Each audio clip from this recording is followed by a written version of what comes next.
Hey guys, welcome back to my channel Crazy Readers. So today I'm going to do an audiobook of the series Percy Jackson and the Olympians, Book 1, The Lightning Thief. I hope you enjoy it and let's get started. Percy Jackson and the Olympians, Book 1, The Lightning Thief. Chapter 1. I accidentally vaporized my pre-algebra teacher. Look, I didn't want to be a half-blood. If you're reading this because you think you might be one, my advice is close this book right now. Believe whatever lie your mom or dad told you about your birth and try to lead a normal life. Being a half-blood is dangerous. It's scary. Most of the time, it gets you killed in painful and nasty ways. If you are a normal kid reading this because you think it's fiction, great. Read on. I envy you for being able to believe that none of this ever happened. But if you recognize yourself in these pages, if you feel something stirring inside, stop reading immediately. You might be one of us. And once you know that, it's only a matter of time before they sense it too. And they'll come for you. Don't say, I didn't warn you. My name is Percy Jackson. I'm 12 years old. Until a few months ago, I was a boarding student at Yancey Academy, a private school for troubled kids in upstate New York. Am I a troubled kid? Yes, you could say that. I could start at the point in my short, miserable life to prove it. But things really started going bad last May when our sixth grade class took a field trip to Manhattan. 28 mental case kids and two teachers on a yellow school bus, heading to the Metropolitan Museum of Art to look at ancient Greek and Roman stuff. I know, it sounds like torture. Most Yancey field trips were. But Mr. Brunner, Mr. Brunner, our Latin teacher, was leading the trip, so I had hopes. Mr. Brunner was this middle aged guy in a motorized wheelchair. He had thinning hair and a scruffy beard, and a frayed tweed jacket which always smelled like coffee. You wouldn't think he'd be cool, but he told stories and jokes and let us play games in class. He also had this awesome collection of Roman armor and weapons, so he was the only teacher whose class didn't put me to sleep. I hoped the trip would be okay. At least I hoped that for once I wouldn't get in trouble. Boy, I was wrong. See, bad things happen to me on field trips. Like at my fifth grade school, when we went to a Saratoga field, I had this accident with Revolutionary War Karen. I wasn't aiming for the school bus, but of course, I got expelled anyway. And before that, at my fourth grade school, when we took a behind the scenes tour of Marine World Shark Pool, I sort of hit the wrong lever on the catwalk and our class took an unplanned swim. And the time before that, well, you get that idea. This trip, I was determined to be good all the way into the city. I put up with Nancy Bobfit, the freckly red-headed kleptom kleptomaniac girl, hitting my best friend Grover in the back of the head with chunks of peanut butter and ketchup sandwich. Grover was an easy target. He was scrawny. He cried when he got frustrated. He must have been held back several grades because he was only sixth grader with acne and the start of wispy beard on his chin. On top of all that, he was crippled. He had a note excusing him from PE for the rest of his life because he had some kind of muscular disease in his leg. He walked funny, like every step hurt him. You don't let that fool you. You should have seen him run when it was enchilada day in the cafeteria. Anyway, Nancy Bobofit was throwing wads of sandwich that stuck in his curly brown hair, and she knew I couldn't do anything back to her because I was already on probation. The headmaster had threatened me with death by in school suspension if anything bad, embarrassing, or even mildly entertaining happening on this trip. I am going to kill her, I mumbled. Grover tried to calm me down. It's okay. I like peanut butter. He dodged another piece of Nancy's lunch. That's it. I started to get up, but Grover pulled me back to my seat. You're already on probation, he reminded me. You know you'll get blamed if anything happens. Looking back on it, I wish I had decked Nanny, Nan, Nan, Nancy right then and there. In school, suspension would have been nothing compared to the mess I was going to get myself into. Mr. Brunner led the museum tour.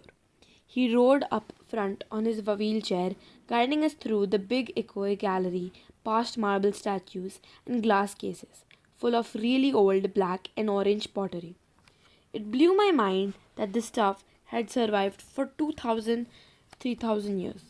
He gathered us around a 13-foot tall stone column with a big sphinx on the top and started telling us how it was a grave marker, a stele for a girl about our age.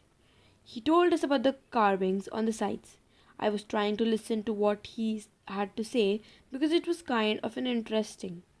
But everybody around me was talking, and every time I told him to shut up, the other teacher chaperone, Mrs. Dodds, would give me the evil eye. Mrs. Dodds was this little math teacher from Georgia who always wore a black jacket even though she was 50 years old. She looked mean enough to ride a Harley right into your locker. She had come to Yancy halfway through the year, when our last math teacher had a nervous breakdown. From her first day, Mrs. Dodds loved Nancy Popfit and figured I was devil, devil spawn. She would point her crooked finger at me and say, "Now, honey," real sweet, and I knew I was going to get after school detention for a month. One time after she had made me erase answers out of old math workbooks until midnight, I told Grover I didn't think Mrs. George was human. He looked at me really serious and said, "You're absolutely right." Mr. Brunner kept talking about Greek funeral art. Finally, Nancy snickered something about the naked guy on the stele, and I turned around and said, "Will you shut up?" It came out louder than I meant to. The whole group laughed. Mr. Brunner stopped his story. "Mr. Jackson," he said, "did you have a comment?" My face was totally red. I said, "No, sir." Mr. Brunner pointed to one of the pictures on the stele. "Perhaps you'll tell us what this picture represents." I looked at the carving and felt a flush of relief, because I actually recognized it. "That's Kronos, eating his children's, right?" "Yes," Mr. Brunner said, obviously not satisfied. "And he did this because?" Well, I racked my brain to remember. Kronos was the king god. And god? Mr. Brunner asked. "Titan," I corrected myself. And he didn't trust his kids, who were the gods, so Kronos ate them, right? But his wife hid baby Zeus and gave Kronos a rock to eat instead. And later, when Zeus grew up, he tricked his dad instead. And later, in, he tricked his dad, Kronos, into barfing up his brothers and sisters. "Ew!" said one of the girls behind me. And so there was this big fight between the gods and the titans, I continued, and the gods won. Some snickers from the group. Behind me, Nancy mumbled to a friend, "Like we are going to use this in real life, like it's going to say on our job applications. Please explain why Kronos ate his kids." "And why, Mr. Jackson," Brunner said, to paraphrase Miss Popfit's excellent question, "does this matter in real life?" "Busted," Grover muttered. "Shut up," Nancy hissed, her face even brighter than her hair. At least Nancy got back too. Mr. Brunner was the only one who ever caught her saying anything wrong. He had radar ears. I thought about his question and shrugged. "I don't know, sir." "I see." Mr. Brunner looked disappointed. "Well, half credit, Mr. Jackson. Zeus did indeed feed Kronos a mixture of mustard and wine, which made him disgorge his other 5 children, who, of course, being immortal gods, had been living and growing up completely undigested in the Titan's stomach. The gods defeated their father, sliced him into pieces, with his own scythe and scattered his remains in Tartarus. The talk is part of the underworld. On that happy note, it's time for lunch. Mrs. Dodds, would you lead us back outside? The class drifted off, the girls holding their stomachs, the guys pushing each other around and acting like doofuses. Grover and I were about to follow when Mr. Brunner said, Mr. Jackson? I knew that was coming. I told Grover to keep going. Then I turned towards Mr. Brunner. Sir? Mr. Brunner had his look that wouldn't let you go. Intense brown eyes that could have been 1,000 years old and had seen everything. You must learn the answer to my question, Mr. Brunner told me. About the Titans? About real life and how your studies apply to it. Oh, what you learned from me, he said, is vitally important. I expect you to treat it as such. I will accept only the best from you, Percy Jackson. I wanted to get angry. This guy pushed me so hard. I mean, sure, it was kind of cool on tournament days when he dressed up in a suit of Roman armor and shouted, What, ho! And challenged us, sword point against chalk, to turn to the board and name every Greek and Roman person who had ever lived, and their mother, and what god they worshipped. But Mr. Brunner expected me to be as good as everybody else, despite the fact that I have dyslexia and attention deficit order, and I had never made above a C in my life. No, he didn't expect me to be as good. He expected me to be better, and I just couldn't learn all those names and facts, much less spell them correctly. I mumbled something about trying harder while Mr. Brunner took one long, sad look at Stell like he'd been at the girl's funeral. He told me to go outside and eat my lunch. The class gathered on the front steps of the museum where we could watch the foot traffic along Fifth Avenue. Overhead, a huge storm was brewing, with clouds blacker than I had ever seen over the city. I figured maybe it was global warming or something, because the weather all across New York State had been weird since Christmas. We had had massive snowstorms, flooding wildfires from lightning strikes. I could have been I wouldn't have been surprised if this was a hurricane blowing in. Nobody else seemed to notice. Some of the guys were pelting pigeons with Lunchables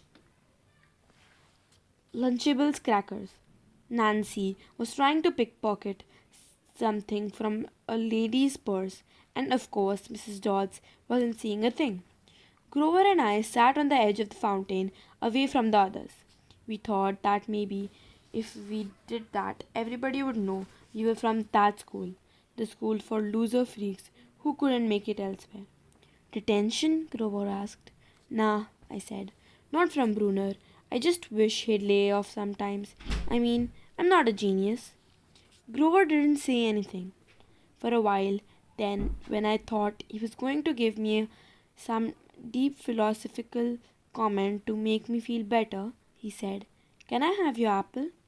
I didn't have much of an appetite, so I let him take it. I watched the stream of cabs going down Fifth Avenue and thought about my mom's apartment. Only a little away, only a little ways uptown from where we sat, I hadn't seen her since Christmas. I wanted so bad to jump in a taxi and head home. She'd hug me and be glad to see me, but she'd be disappointed too. She'd send me right back to Yancy, remind me that I had to try harder, even if this was my sixth school in 6 years, and I was probably going to be kicked out again. I wouldn't be able to stand that sad look she'd give me. Mr. Brunner parked his wheelchair at the base of the handicapped ramp. He ate celery while he read a paperback novel. A red umbrella stuck up from the back of his chair, making it look like a motorized cafe table. I was about to unwrap my sandwich when Nancy appeared in front of me with her ugly friends. I guess she gotten tired of stealing from the tourists and dumped her half-eaten lunch in Grover's lap. Oops, she grinned at me with her crooked teeth. Her freckles were orange, as if somebody had spray painted her face with liquid Cheetos. I tried to stay cool. The school counselor had told me a million times, count to 10, get control of your temper. But I was so mad my mind went blank. A wave roared in my ears. I don't remember touching her, but the next thing I knew, Nancy was sitting on her butt in the fountain screaming, Percy pushed me! Mrs. Dodds materialized next to us. Some of the kids were whispering, Did you see? The water? Like it grabbed her. I didn't know what they were talking about. All I know was that I was in trouble again. As soon as Mrs. Dodds was sure poor little Nancy was okay, promising to get her a new shirt at the museum gift shop, etc., etc., Mrs. Dodds turned to me. There was a triumphant fire in her eyes, as if I'd done something she'd been waiting for all semester. Now, honey, I know, I grumbled. A month erasing workbooks?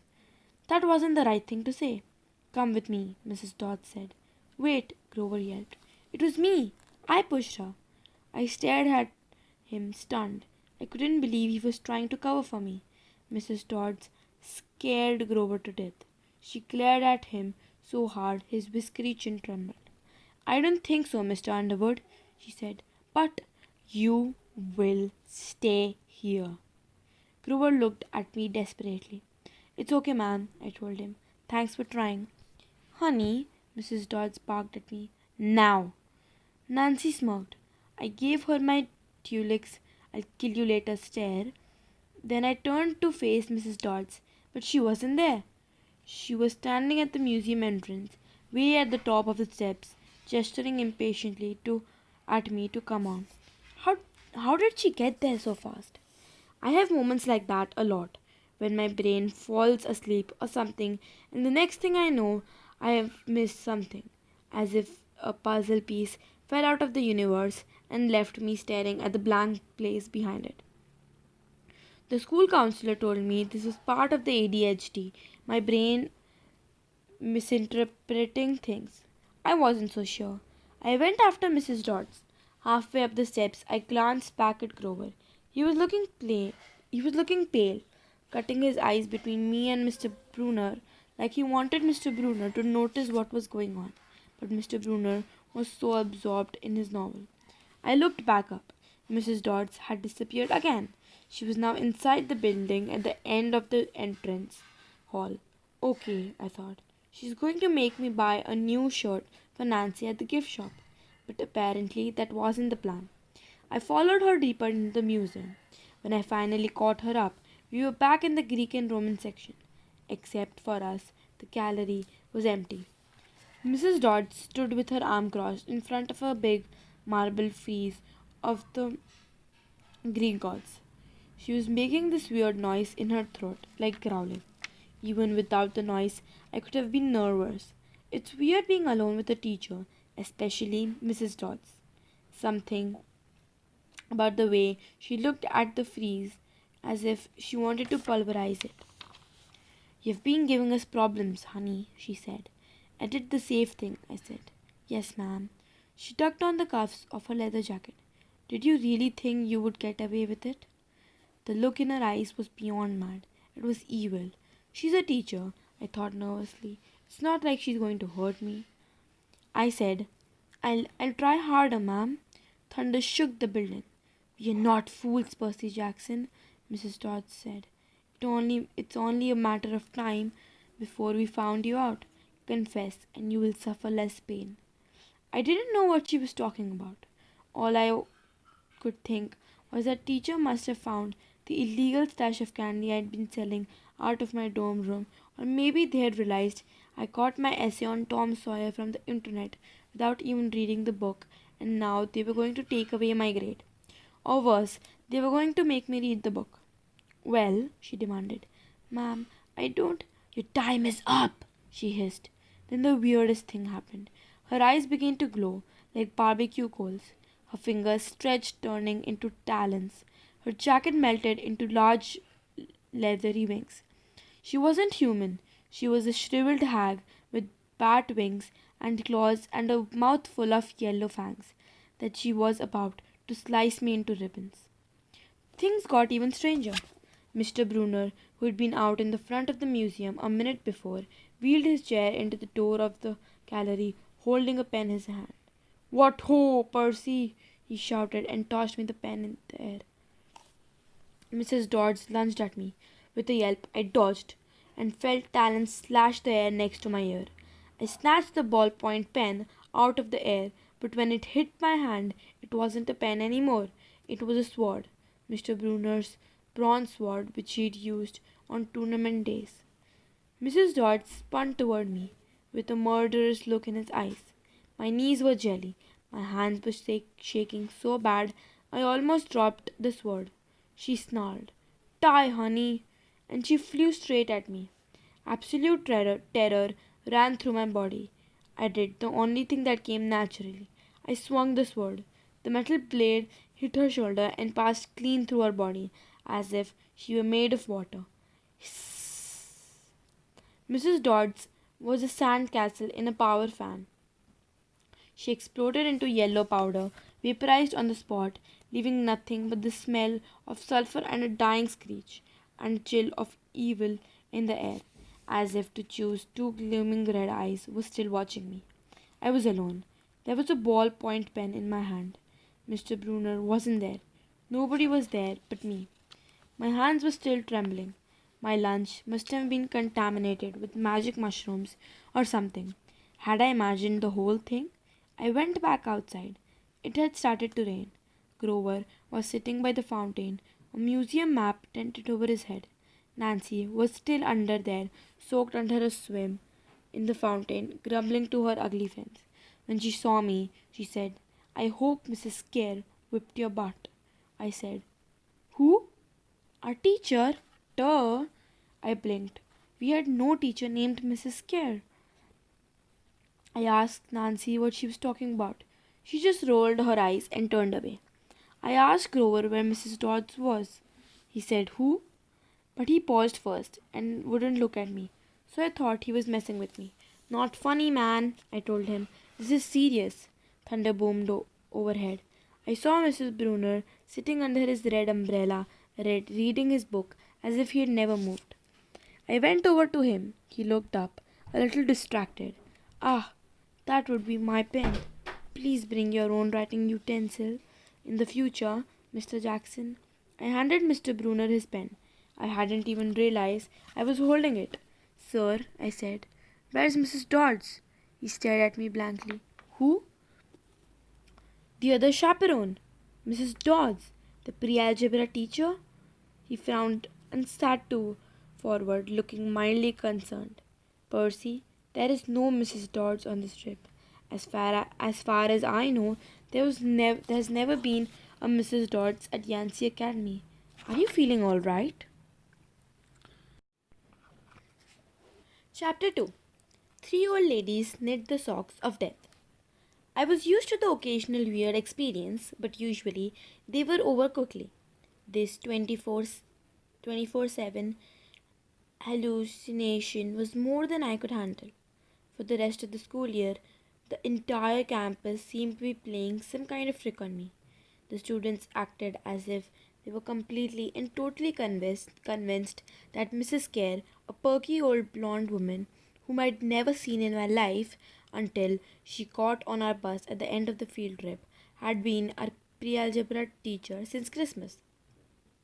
Every so often, I could spring a Mrs. Dodds reference on somebody just to see if I could trip them up, but they would stare me up like I was a psycho. It got so I almost believed them. Mrs. Dodds had never existed. Almost. But Grover couldn't fool me. When I mentioned the name Dodds to him, he would hesitate, then claim she didn't exist. But I knew he was lying. Something was going on. Something had happened at the museum. I didn't have much time to think about it during the days, but at night visions of Mrs. Dodds with talons and leathery wings would wake me up in a cold sweat. The freak weather continued, which didn't help my mood. One night, a thunderstorm blew out of the window in my dorm room. A few days later, the biggest tornado ever spotted in the Hudson Valley touched down only 50 miles from Yancey Academy. One of the current events we studied in a social studies class was the unusual number of small planes that had gone down in sudden squalls in the Atlantic that year. I started feeling cranky and irritable most of the time. My grades slipped from D's to F's. I got into more fights with Nancy and her friends. I was sent into the hallway in almost every class. Finally, when our English teacher, Mr. Nicole, asked me for the millionth time why I was too lazy to study for spelling tests, I snapped. I called him an old sot. I wasn't even sure what it meant, but it sounded good. The headmaster sent my mom a letter the following week, make it official. I would not be invited back next year to Yancey Academy. Fine, I told myself. Just fine. I was homesick. I wanted to be with my mom in our little apartment on the Upper East Side, even if I had to go to public school and put up with the obnoxious stepfather and his stupid poker parties. And yet, there was things I'd miss at Yancey. The view of the woods out of my dorm window, the Hudson River in the distance, the smell of pine trees. I'd miss Grover, who had been a good friend even if he was a little strange. I was worried how he'd survived next year without me. I'd miss Latin class too. Mr. Brunner's crazy tournament days and his faith that I could do well. As exam week got closer, Latin was the only test I studied for. I hadn't forgotten that Mr. Brunner had told me about his subject being life and death for me. I wasn't sure why, but I'd started to believe him. That evening before my final, I got so frustrated I threw the Cambridge guide of to Greek mythology across my dorm room. Swords had started swimming off the page, circling my head, the letters doing 180s as if I'm riding skateboards. There was no way I was going to remember the difference between Chiron and Chiron, or Polydictes and Polydeuces, and conjugating those Latin verbs. Forget it. I placed the I paced the room, feeling like ants were crawling around inside my shirt. I remembered Mr. Brunner's serious expression, his 1,000-year-old eyes. I will expect only the best from you, Percy Jackson. I took a deep breath. I picked up my mythology book. I'd never asked a teacher for help before. Maybe if I could talk to Mr. Brunner, he could give me some pointers. At least I could apologize for the big fat F I was about to score on his exam. I didn't want to leave Yancey Academy with him thinking I hadn't tried. I walked downstairs to the faculty offices. Most of them were dark and empty, but Mr. Brunner's door was ajar. Light from the window stretched across the hallway floor. I was 3 steps from the door handle when I heard voices inside the office. Mr. Brunner asked a question. A voice that was definitely Grover's said, "Worried about Percy, sir." I froze. I'm not usually an eavesdropper, but I dare you to try not listening if you hear your best friend talking about you to an adult. I inched closer. "Alone this summer?" Grover was saying. "I mean, a kindly one in the school. Now that we know for sure and they know too, we would only make the matters worse by rushing him." Mr. Brunner said, "We need the boy to mature more." "But he may not have time. The summer solstice deadline will have to be resolved without him, Grover. Let him enjoy his ignorance while he still can." "Sir, he saw her. His imagination," Mr. Brunner insisted. "The mist over the students and staff will be enough to convince him of that." "Sir, I I can't fail in my duties again." Grover's voice was choked with emotions. "You know what that would mean." "You haven't failed, Grover," Mr. Brunner said kindly. "I should have seen her for that she was. Now let's just worry about keeping Percy alive until next fall." The mythology book dropped out of my hands and hit the floor with a thud. Mr. Brunner went silent, my heart hammering. I picked up the book and backed down the hall. A shadow slid across the lighted glass of Brunner's office door, the shadow of something much taller than my wheelchair bound teacher holding something that looked suspicious like an archer's bow. I opened the nearest door and slipped inside. A few seconds later, I heard a slow clop, clop, clop, clop, like muffled wood blocks. Then a sound like an animal snuffling right outside my door. A large dark shape paused in front of the glass, then moved on. A bead of sweat trickled down my neck. Somewhere in the hallway, Mr. Brunner spoke. Nothing, he murmured. My nerves haven't been right since the winter solstice. Mine neither, Grover said. But I could have sworn. Go back to the dorm, Mr. Brunner told him. You've got a long day of exams tomorrow. Don't remind me. The lights went out in Mr. Brunner's office. I waited in the dark for what seemed like forever. Finally, I slipped out into the hallway and made my way back to the dorm. Grover was lying on his bed, studying his Latin exam notes like he'd been there all night. Hey, he said, bleary eyed. You going to be ready for the test? I didn't answer. You look awful, he frowned. Is everything okay? Just tired. I turned so he couldn't read my expression and started getting ready for bed. I didn't understand what I'd heard downstairs. I wanted to believe I'd imagined the whole thing. But one thing was clear. Grover and Mr. Brunner were talking about me behind my back. They thought I was in some kind of danger. The next afternoon, as I was leaving the 3-hour Latin exam, my eyes swimming with all the Greek and Roman names I'd misspelled, Mr. Brunner called me back inside. For a moment, I was worried. He fought out he found out about me eavesdropping the night before, but that didn't seem to be the problem.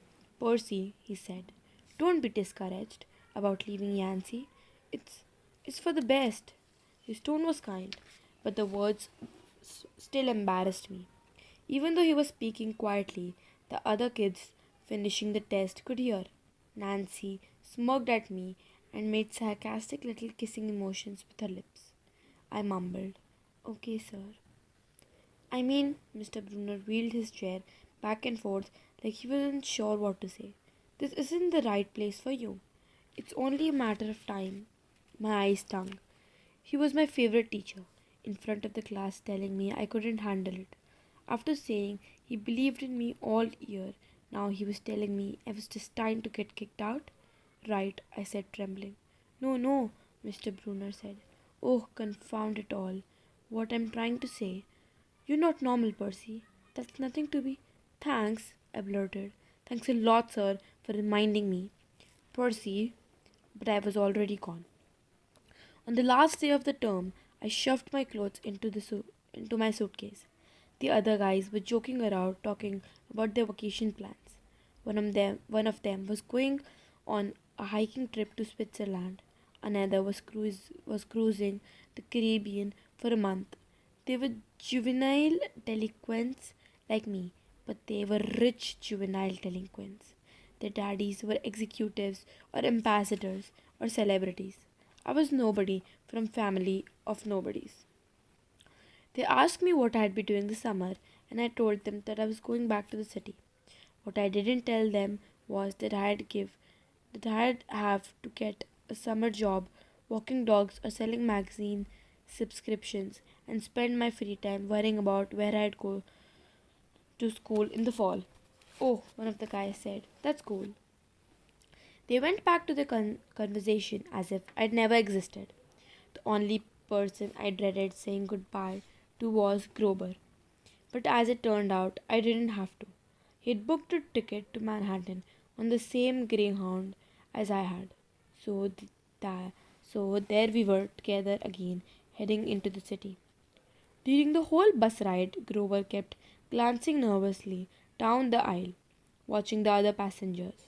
It occurred to me that he'd always acted nervous and fidgety whenever we left Yancy, as if He expected something bad to happen. Before, I'd always assumed he was worried about getting teased, but there was nobody to tease him on the greyhound. Finally, I couldn't stand it anymore. I said, looking for kindly ones? Grover nearly jumped out of his seat. What do you mean? I confessed about eavesdropping on him and Mr. Brunner the night before the exam. Grover's eyes twitched. How much did you hear? Oh, not much. What's the summer solstice? Deadline. He winced. Look, Percy, I was just worried for you, see? I mean, hallucinating about demon math teachers? Grover. And I was telling Mr. Brunner that maybe you were overstressed or something because there was no such person as Mrs. Dodds. And Grover, you're a really, really bad liar. His ears turned pink. From his shirt pocket, he fished out a grubby business card. Just take this, okay? In case you need me this summer. The card was in fancy script, which was murder on my dyslexic eyes. But I finally made out something like Grover Underwood, Keeper, Half Blood Hill, Long Island, New York. What's half? Don't say it aloud, he yelped. That's my summer address. My heart sank. Grover had a summer home. I'd never considered that his family might be as rich as other at Yancy. Okay, I said glumly. So like if I want to come visit your mansion? He nodded. Or or if you need me. Why would I need you? It came out harsher than I had meant to. Grover blushed right down to his Adam's apple. Look, Percy, the truth is I kinda have to protect you. I stared at him. All year long, I had gotten in fights keeping bullies away from him. I had lost sleep, worrying that he'd been beaten up next year without me, and here he was acting like he was the one who defended me. Grover, I said, what exactly are you protecting me from? There was a huge grinding noise under our feet. Black smoke poured from the dashboard, and the whole bus filled with a smell like rotten eggs. The driver cursed and limped the greyhound over to the side of the highway. After a few minutes clanking around in the engine compartment, the driver announced that we'd all have to get off. Grover and I filled outside with everybody else. We were on stretch of country road, no place you'd notice if you didn't break down there. On our side of the highway was nothing but maple trees and litter from passing cars. On the other side, across 4 lanes of asphalt, shimmering with afternoon heat, was an old-fashioned fruit stand. The stuff on sale looked really good. Heaping boxes of blood red cherries and apples, walnuts and apricots, jugs of cider in a clawfoot table full of ice. There were no customers, just 3 old ladies sitting in rocking chairs in the shade of a maple tree, knitting the biggest part of sock I'd ever seen. Pair of socks, sorry. I mean, these socks were the size of sweaters, but they were clearly socks. The lady on the right knitted one of them, the lady on the left knitted the other. The lady in the middle held an enormous basket of electric blue yarn. All 3 women looked ancient, with pale faces, wrinkles like fruit leather, silver hair tied back in white bandanas, bony arms sticking out of bleached cotton dresses. The weirdest thing was, they seemed to be looking right at me. I looked over at Grover to say something about this and saw that the blood had drained from his face. His nose was twitching. Grover, I said, hey man, tell me they are not looking at you. They aren't, are they? Yeah, weird, huh? You think those socks would fit me? Not funny, Percy. Not funny at all. The old lady was in the middle took out a huge pair of scissors, gold and silver, long bladed like shears. I heard Grover catch his breath. We are getting on the bus, he told me. Come on. What? I said. It's 1,000 degrees in there. Come on. He pried open the door and climbed inside, but I stayed back. Across the road, the old ladies were still watching me. The middle one cut the yarn, and I swear I could hear that snip across 4 lanes of traffic. Her two friends balled up the electric ball socks, leaving me wondering who they could possibly be for, Sasquatch or Godzilla. At the rear of the bus, the driver wrenched a big chunk of smoking metal out of the engine compartment. The bus shuddered and the engine roared back to life. The passengers cheered. "Darn right," yelled the driver. He slapped the bus with his hat. "Everybody back on board." Once we got going, I started feeling feverish, as if I'd caught the flu. Grover didn't look much better. He was shivering and his teeth was chattering. "Grover?" "Yeah." "What are you not telling me?" He dabbed his forehead with his shirt sleeve. "Percy, what did you see back at the fruit stand?" "You mean the old ladies? What is it about them, man? They're not like Mrs. Todd's, are they?" His expression was hard to read, but I got the feeling that the fruit stand ladies was something much, much worse than Mrs. Todd's. He said, "Just tell me what you saw." The middle one took out her scissors and she cut the yarn. He closed his eyes and made a gesture with his fingers that might have been crossing himself, but it wasn't. It was something else, something almost older. He said, "You saw her snip the cord?" "Yeah, so?" But even as I said it, I knew it was a big deal. "This is not happening," Grover mumbled. He started chewing at his thumb. "I don't want this to be like that last time." "What last time?" "Always 6th grade. They never passed 6th grade." "Grover," I said, because he was really starting to scare me. "What are you talking about? Let me walk you home from the bus station. Promise me." This seemed like a strange request to me, but I promised he could. "Is this like a superstition or something?" I asked. No answer. "Grover, the slipping of the yarn, does that mean somebody is going to die?" He looked at me mournfully, like he was already picking the kind of flowers I'd like best on my coffin. Chapter 3. Grover unexpectedly loses his pants. Confession time. I ditched Grover as soon as we got to the bus terminal. I know, it was rude, but Grover was freaking me out, looking at me like I was a dead man, muttering, "Why does this happen? And why does it always have to be 6th grade?" Whenever he got upset, Grover's bladder acted up. So I wasn't surprised when, as soon as we got off the bus, he made me promise to wait for him, then made a beeline for the restroom. Instead of waiting for him, I got my suitcase, slipped outside, and caught the first taxi uptown. "East 104th and 1st, I told the driver. "A word about my mother before you meet her. Her name is Sally Jackson, and she's the best person in the world, which just proves my theory that the best people have the rottenest luck. Her own parents died in a plane crash when she was 5, and she was raised by an uncle who didn't care much about her. She wanted to be a novelist, so she spent high school working to save enough money for the college with good creative writing program.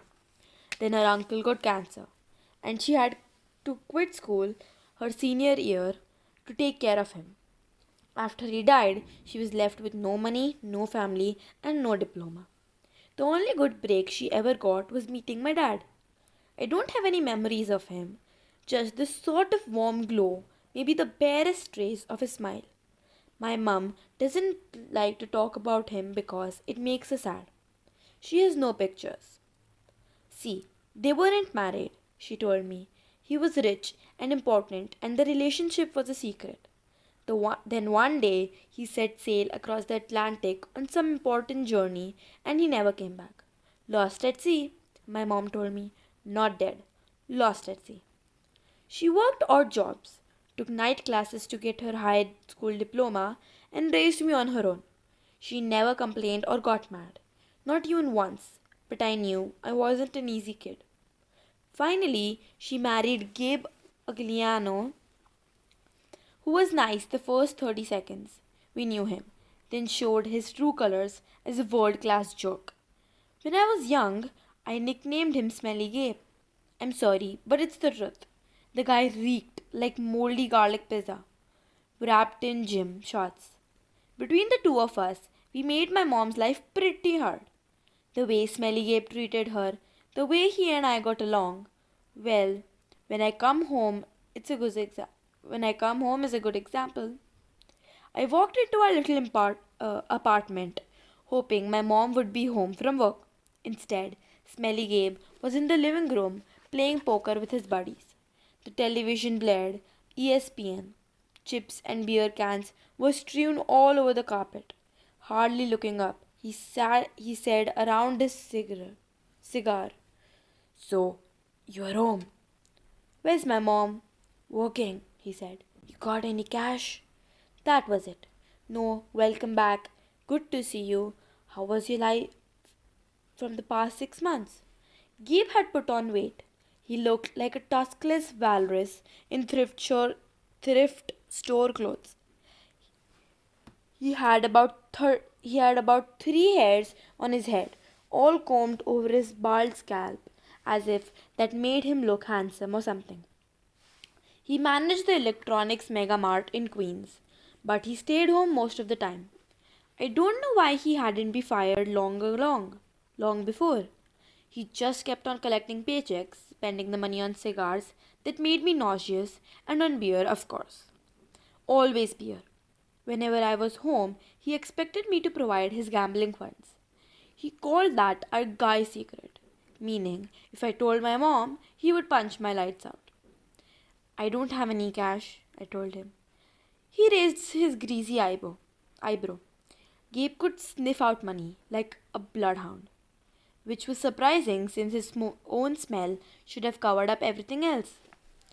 You took a taxi from a bus station, he said. Probably paid with a 20. Got 6-7 bucks in change.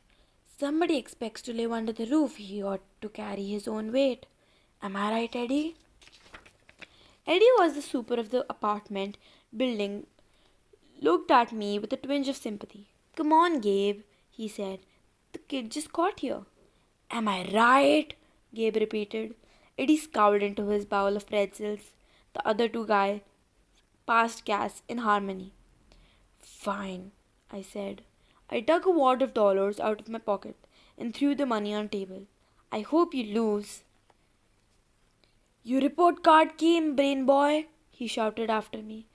I wouldn't act so snooty. I slammed the door to my room, which really wasn't my room. During school months, it was Gabe's study.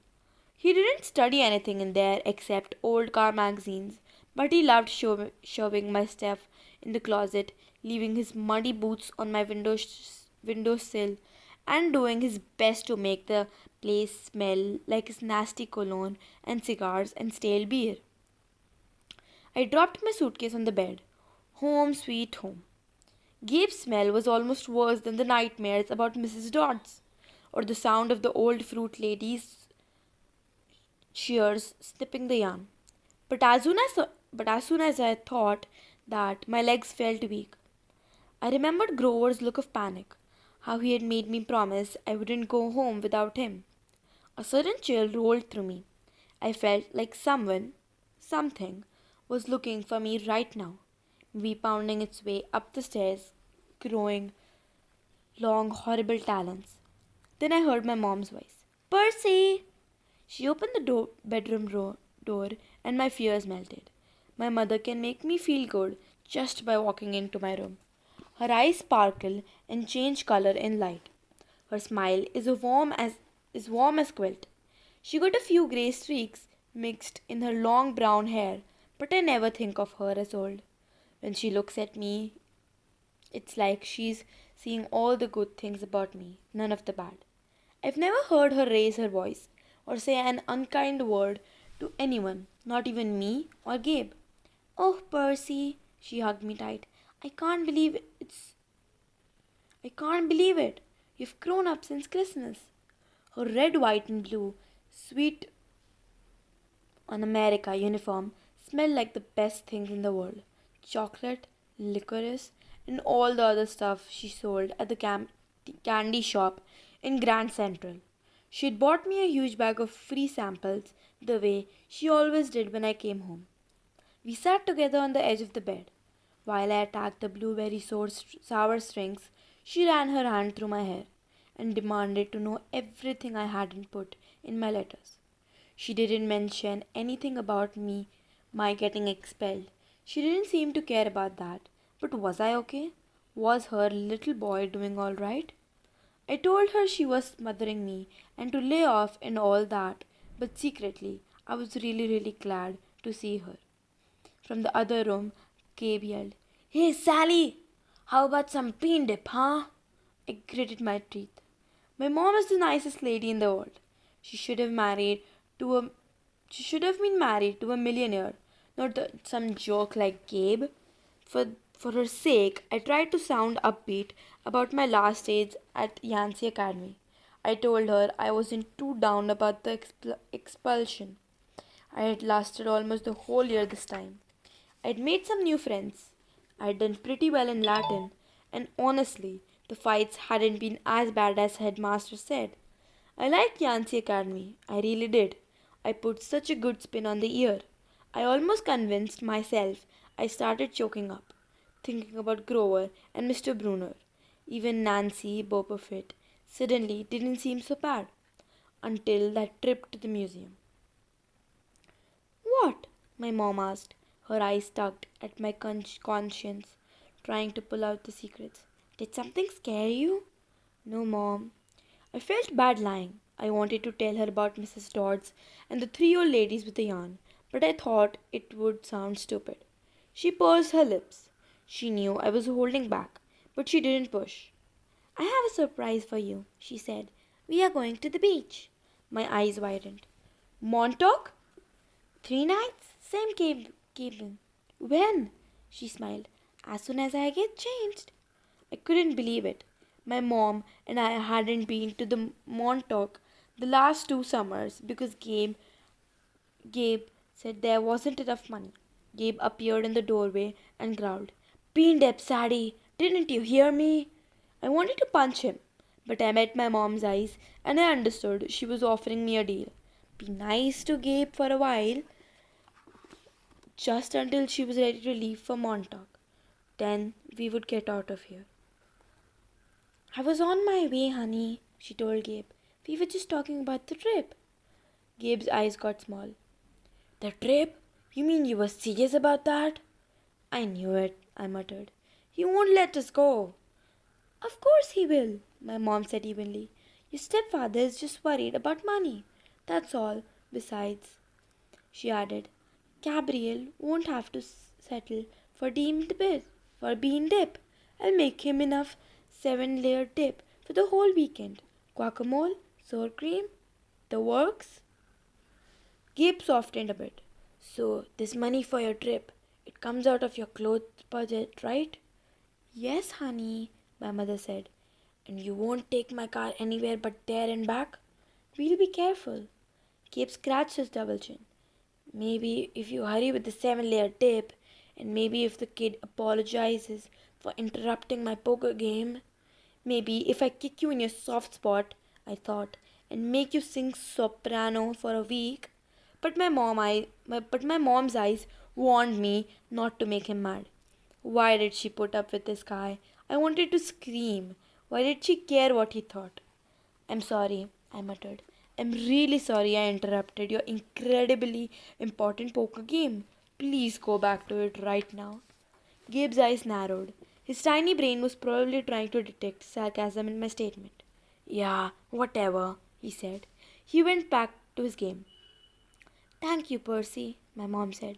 "Once we got to Montauk, we'll talk more about whatever you have forgotten to tell me, okay?" For a moment I thought I saw anxiety in her eyes. The same fear I'd seen in Grover during the bus ride. As if my mom too felt an odd chill in the air. But then her smile returned and I figured I must have mistaken her. She ruffled my hair and went back to make Gabe his 7-layered dip. An hour later, we were ready to leave. Gabe took a break from his poker game long enough to watch me lug my mom's bags to the car. He kept gripping and groaning about losing her cooking and more important dance his 78 Camaro, for the whole weekend. Not a scratch on this car, brain boy, he warned me as I loaded the last bag. No, no, not one little scratch. Like I'd be the one driving. I was 12, but that didn't matter to Gabe.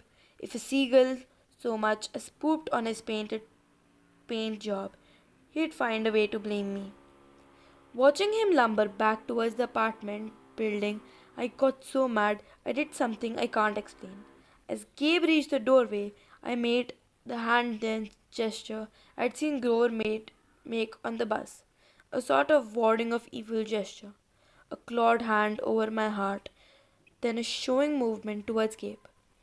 The screen door slammed shut so hard it whacked him in the butt and sent him flying up the staircase as if he had been shot from a cannon. Maybe it was just the wind or some freak accident with the hinges, but I didn't stay long enough to find out. I got into the Camaro and told my mom to step on it. Our rental cabin was on South Shore, way out of the tip of Long Island. It was a little pastel box with faded curtains half sunken into the tunes. There was always sand in the sheets and spiders in the cabinets, and most of the time the sea was too cold to swim in. I loved the place. We had been going there since I was a baby. My mom had been going even longer. She never exactly said, but I knew why the beach was special to her. It was the place where she had met my dad. As we got closer to Montauk, she seemed to grow younger, years of worry and work disappearing from her face. Her eyes turned the color of the sea. We got there at sunset, opened all the cabin windows, and went through our usual cleaning routine. We walked on the beach, fed blue corn chips to the seagulls, and munched on blue jelly beans, blue salt water taffy, and also other free samples my mom had brought from work. I guess I should explain the blue food. See, Gabe had once told my mom there was no such thing. They had this fight which seemed like a really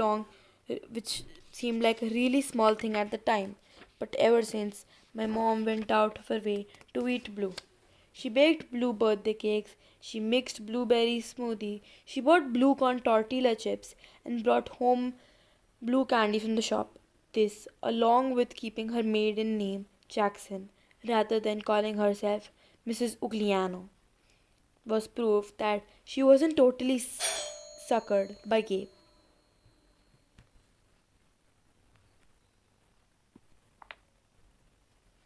When it got dark, we made a fire. We roasted hot dogs and marshmallows. Mom told me stories about when she was a kid, back before her parents died in the plane crash. She told me about the books she wanted to write someday, when she had enough money to quit the candy shop. Eventually, I got up the nerve to ask her about what was always on my mind whenever we came to Montauk. My father. Mom's eyes went all misty. I figured she would tell me the same thing she always did, but I never got tired of hearing them. He was kind, Percy, she said. Tall, handsome, and powerful, but gentle too. You have his black hair, and his green eyes. Mom fished a blue jelly bean out of her candy bag. I wished he could see you, Percy. He would be so proud. I wonder how she could say that. What was so great about me? A dyslexic, hyperactive boy with a D plus report card kicked out of school for the sixth time in 6 years. How old was I? I asked. When he left. She watched the flames. He was only with me for one summer, Percy. Right there at this beach, this cabin. But he knew me as a baby. No, honey. He knew I was expecting a baby. But he never saw you. He had to leave before you were born. I tried to square that with the fact that I seemed to remember something about my father. A warm glow, a smile. I had always assumed he knew me as a baby. My mom had never said it outright, but still, I had felt it must be true. Now, to be told that he had never seen me, I felt angry at my father. Maybe it was stupid, But I resented him for going on the ocean voyage, for not having the guts to marry my mom. He had left us, and now we were stuck with smelly Gabe. Are you going to send me away again? I asked her. To another boarding school? She pulled a marshmallow from the fire. I don't know, honey. Her voice was heavy. I think we'll have to do something. Because you don't want me around? I regretted the word as soon as they were out. My mom's eyes welled with tears. She took my hand and squeezed it. Oh, Percy, no, I, I have to, honey. For your own good, I have to send you away. Her words reminded me of what Mr. Brunner had said, that it was best for me to leave Yancy. Because I am not normal, I said. You say You say that as if it's a bad thing, Percy, but you don't realize how important you are. I thought Yancy Academy would be enough away. I thought you'd finally be safe. Safe from what? She met my eyes, and a flood of memories came back to me. All the weird, scary things that had ever happened to me, some of which I tried to forget. During the third grade, a man in black trench coat had stalked me on the playground. When the teachers threatened to call the police, he went away growling, but no one believed me when I told that under the broad brimmed hat, the man had only one eye, right in the middle of his head. Before that, a really early memory, I was in preschool and a teacher accidentally put me down for a nap in a cot that a snake had slithered into. My mom screamed when she came to pick me up and found me playing with the limp, scaly rope. I had somehow managed to strangle to death with my meaty toddler hands. In every single school, something creepy had happened, something unsafe that I was forced to move. I knew I should tell my mom about the old ladies at the fruit stand and Mrs. Dodds at the art museum, about my weird hallucination, and I had sliced my math teacher into dust with a sword. But I couldn't make myself tell her. I had a strange feeling the news would end the trip to Montauk, and I didn't want that. I've tried to keep you close to me as I could, my mom said. They told me that was a mistake. But there's only one other option, Percy. The place your father wanted to send you. And I just can't stand to do it. My father wanted me to go to a special school?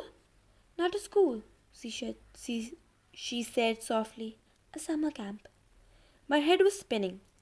Why would my dad, who hadn't even stayed around long enough to see me, born talk to my mom about a summer camp?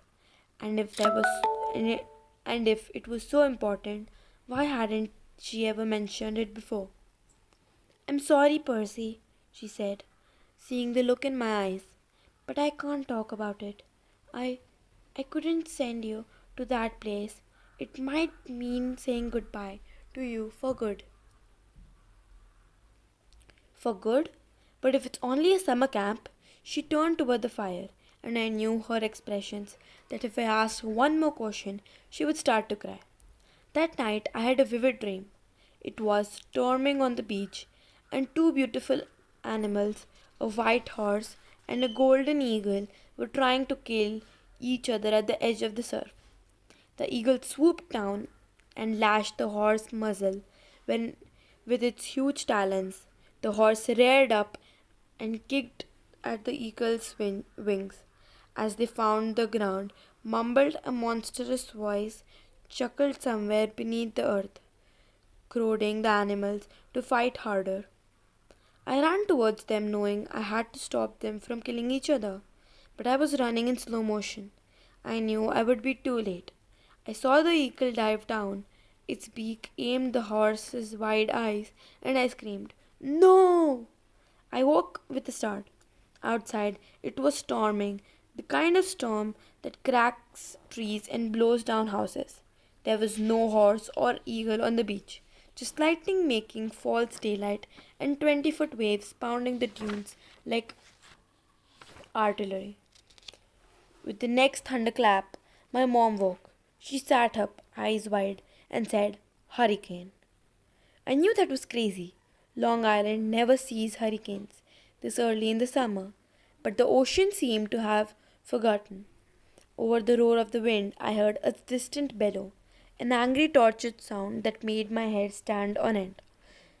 Then a much closer noise, like mallets in the sand, a desperate voice, someone yelling, pounding on our cabin door.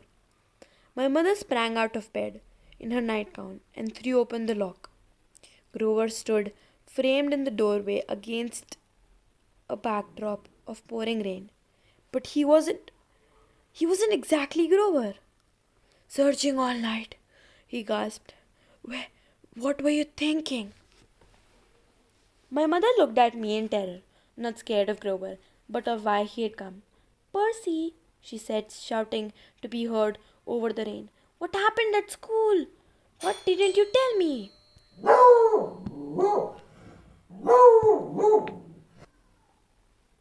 I was frozen, looking at Grover. I couldn't understand what I was seeing. "Ozu, Kai, Eloi, Theo," he yelled. "It's right behind me. Didn't you tell her?" I was too shocked to register that he had just words in ancient Greek, and I had understood him perfectly. I was too shocked to wonder how Grover had gotten here by himself in the middle of the night, because Grover didn't have his pants on, and where his legs should be. My mom looked at me sternly and talked in a tone she had never used before. "Percy, tell me now." I stammered something about the old ladies at the fruit stand and Mrs. Dodds, and my mom stared at me, her face deathly pale in the flashes of lightning. She grabbed her purse, tossed me my rain jacket, and said, "Get to the car, both of you, go." Grover ran for the Camaro, but he wasn't running. Exactly, he was trotting, shaking his shaggy hindquarters, and suddenly his story about a muscular disorder in his leg made sense to me. I understood how he could run so fast and still limp when he walked, because where his feet should have been, there was no feet. There were cloven hooves. Chapter 4. My mother teaches me bullfighting. We tore through the night along dark country roads. Wind slammed against the Camaro. Rain, rain lashed the windshield. I didn't know how my mom could see anything, but she kept her foot on the gas.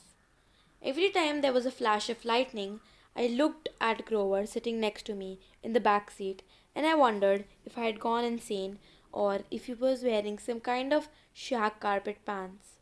But no, the smell was one I remembered from kindergarten field trips to the petting zoo lanolin, like from wool, the smell of a wet barnyard animal. All I could think was to say, "So, you and my mom know each other?"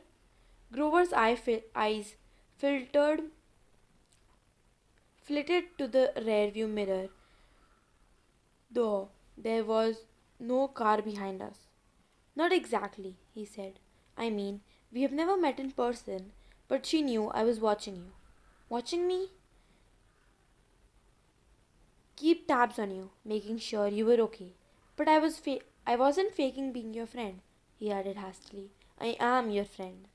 Um, what are you exactly?" "That doesn't matter right now."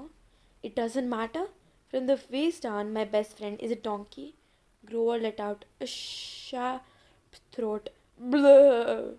I'd heard him make that sound before, but I'd always assumed it was nervous laugh. Now I realized it was more of an irritated bleat. "Goat!" he cried. "What?" "I'm a goat from the waist down." "You just said it didn't matter." "There are satires who could trample you under hoof for such an insult." "Whoa, wait. Satires? You mean like Mr. Brunner's myths?" "Were those old ladies at the fruit stand a myth, Percy? Was Mrs. Dodds a myth?" "So you admit there was a Mrs. Dodds?" "Of course. Then why? The less you know, the fewer monsters you'd attract." Grover said, like that should be perfectly obvious. We put mist over the human eyes.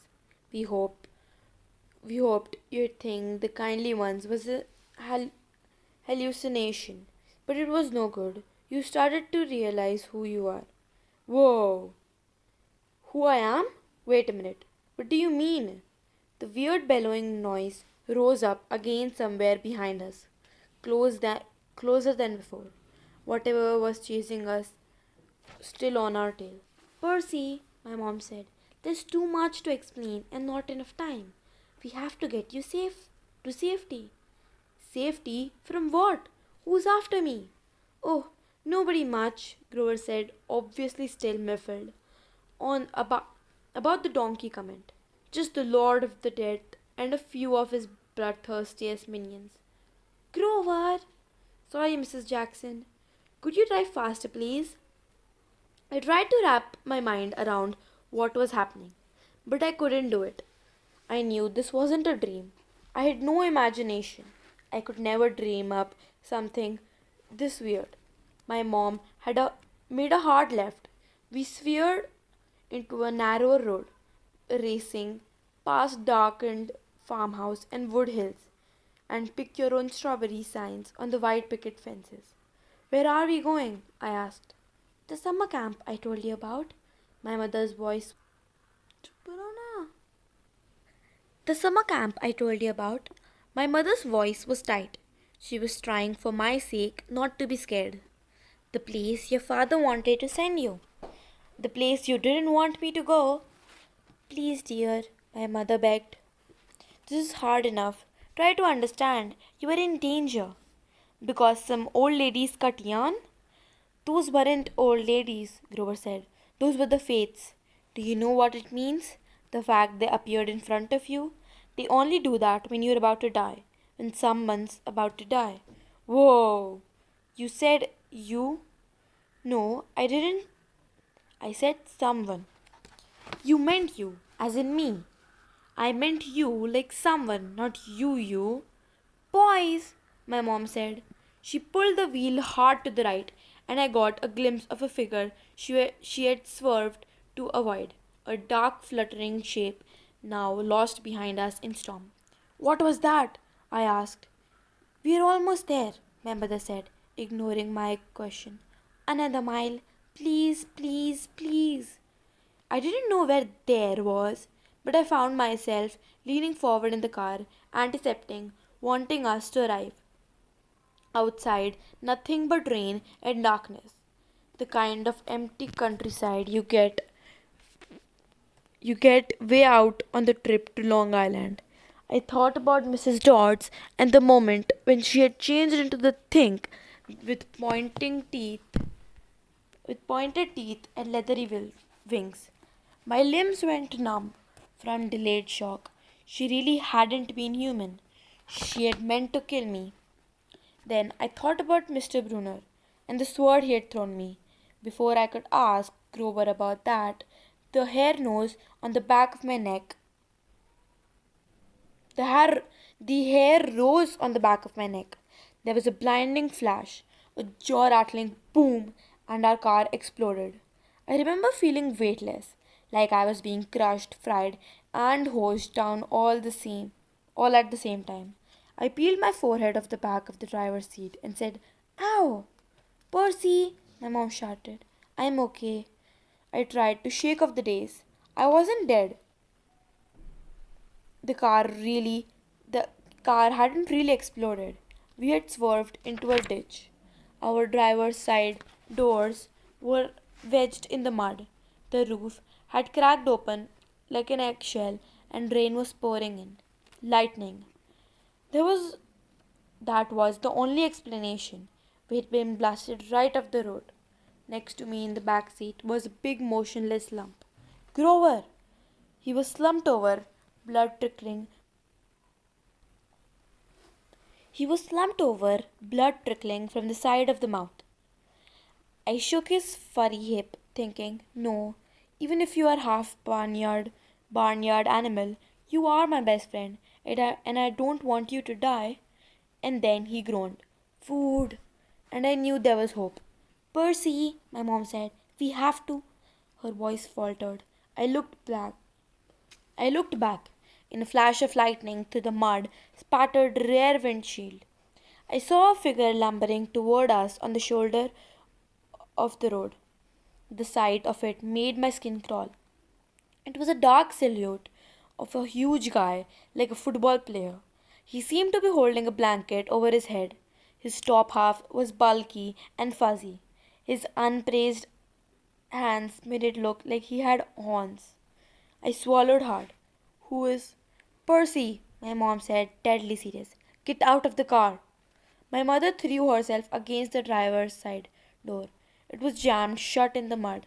I tried mine, stuck too. I looked up desperately at the hole in the roof. It might have been an exit, but the edges was sizzling and smoking. Climb out the passenger's side, my mother told me. Percy, you have to run. Do you see the big tree? What? Another flash of lightning, and through the smoking hole of the roof, I saw the tree she meant was huge. White house, Christmas tree sized, pine at crest of the nearest hill. That's the property line, my mom said. Get over that hill and you'll see a big farmhouse down in the valley. Run and don't look back. Yell for help. Don't stop until you reach the door. Mom, you're coming too. Her face was pale, her eyes as sad as when she looked at the ocean. No, I shouted. You are coming with me. Help me carry Grover. Food, Grover moaned a little louder. The man with the blanket on his head kept coming towards us, making his grunting, snorting noises as he got closer. I realized he couldn't be holding a blanket over his head because his hands, huge meaty hands, were swinging at his sides. There was no blanket, meaning the bulky fuzzy mass was just too big to be his head. Was his hand and the points that looked like horns? He doesn't want us, my mother told me. He wants you. Besides, I can't cross the property line. But we don't have time, Percy. Go, please. I got mad, then mad at my mother,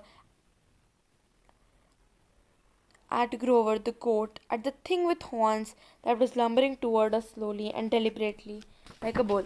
I climbed across Grover and pushed the door open in the rain. We are going together. Come on, Mom. I told you, Mom, I'm not leaving you. Help me with Grover. I didn't wait for an answer. I scrambled outside, dragging Grover from the car. He was surprisingly light, but I couldn't have carried him very far if my mom hadn't come to my aid. Together, we draped Grover's arm over our shoulders and started stumbling uphill through the wet, waist high grass.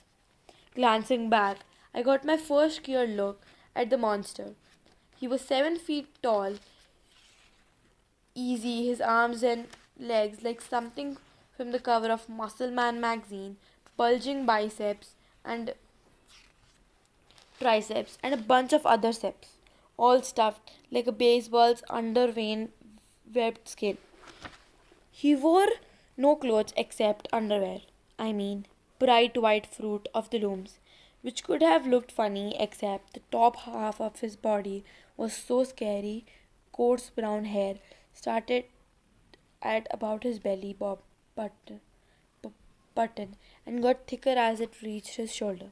His neck was a mass of muscle and fur leading up to his enormous head, which was which had a snout as long as my arm, snotty nostrils, with a gleaming grass ring, cruel black eyes and horns, enormous black and white horns, with points you just couldn't get from the electric sharpener. I recognized the monster, all right. I recognized the monster, all right. He had been in once one of the first stories Mr. Brunner told me, but he couldn't be real. I blinked the rain out of my eyes. That's Perseph's son, my mother told me. I wish I'd know how badly they wanted to kill you. But he's the min. Don't say his name, she warned. Names have power. The pine tree was still way too far, 100 yards uphill at least. I glanced behind me. The bullman hunched over our car, looking in the windows or not looking exactly, more like snuffling, nuzzling. I wasn't sure why he bothered, since we were only 50 feet away. Food, Grover moaned. Shh, I told him. Mom, what's he doing? Doesn't he see us? His sight and hearing are terrible, she said. He goes by smell. Then he'll figure out where we are soon. As if on cue, the bullman bellowed in rage. He picked up Gabe's Camaro by the torn roof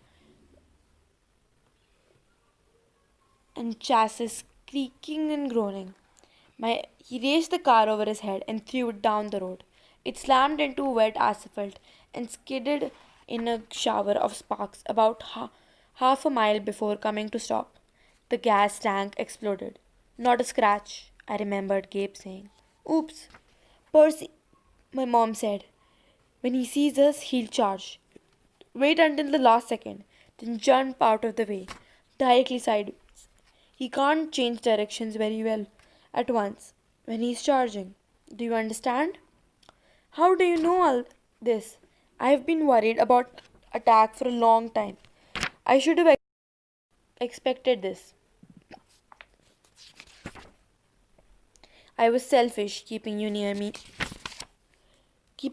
you, but another bellow of rage, and the bullman started tromping uphill. He had smelled us. The pine tree was only a few more yards, but the hill was getting steeper and slicker, and Grover wasn't getting any lighter. The bullman closed in. Another few seconds, and he'd be on top of us. My mother must have been exhausted, but she shouldered Grover. Go, Percy, separate. Remember what I said? I didn't want to split up, but had a feeling she was right. It was our only chance. I sprinted to the left, turned, and saw the creature bearing down on me. His black eyes glowed with hate. He reeked like rotten meat. He lowered his head and charged, those laser sharp horns aimed straight at my chest. My fear in my stomach made me want to bolt. But that wouldn't work. I would never outrun this thing. So I held my ground, and at last moment I jumped to the side. The bullman stormed past like a freight train, then bellowed with frustration and turned, but not towards me this time, towards my mother, who was setting Grover down in the grass. We had reached the crest of the hill. Down the other side, I could see a valley, just as my mother had said, and the lights of a farmhouse glowing yellow through the rain, but that was half a mile away. We'd never make it. The bullman grunted, pawing the ground. He kept eyeing my mother, who was now retreating slowly downhill, back toward the road, trying to lead the monster away from Grover. Run, Percy, she told me. I can't go any further. Run. But I just stood there, frozen in fear, as the monster charged her. She tried to sidestep, as she had told me to do, but the monster had learned his lesson. His hand shot out and grabbed her by the neck as she tried to get away.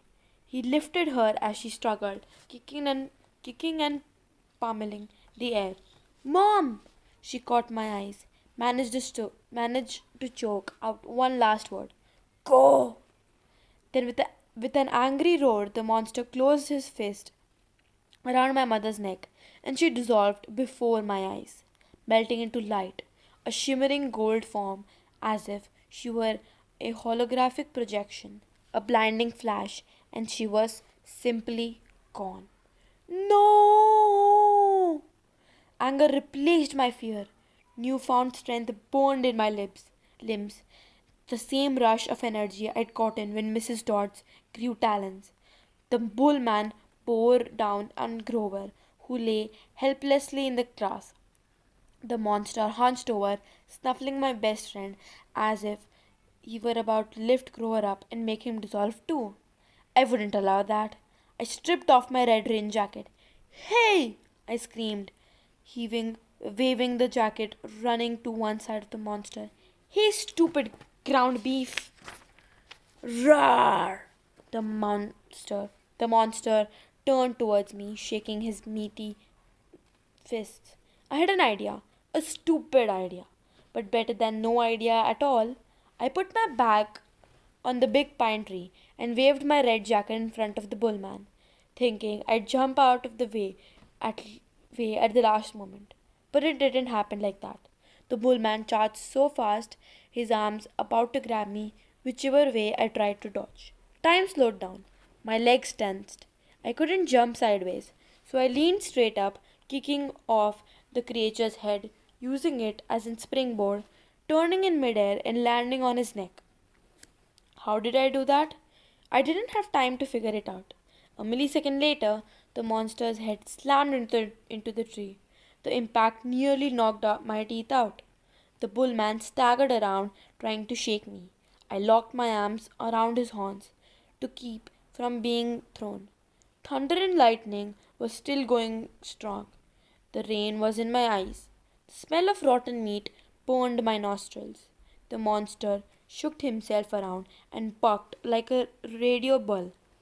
He should have just backed up into the tree and smashed me flat. But I was starting to realize that this thing had only one gear, forward.